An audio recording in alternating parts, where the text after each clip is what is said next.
Astean behin ibilaldiak proposatzen ditugu hemen eta gaur Orteseragoa zelgarrekin, Baionatik oren bat baino gutiago behar dugu Biarnoko herri historiko hau ikusteko.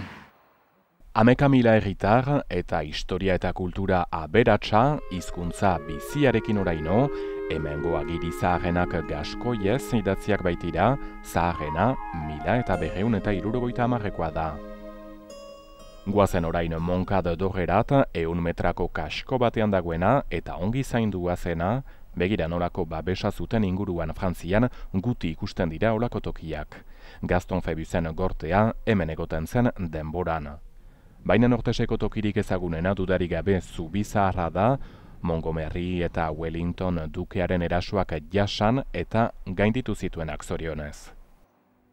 Eta hemen Orteseko museo hontan Charlottekin solasean, hemengo gida baita, arratsaldeon, adixatzkin ba, Charlotte? Herpla. Le museo Yann de la Brit, que est tout fundat 15 ans.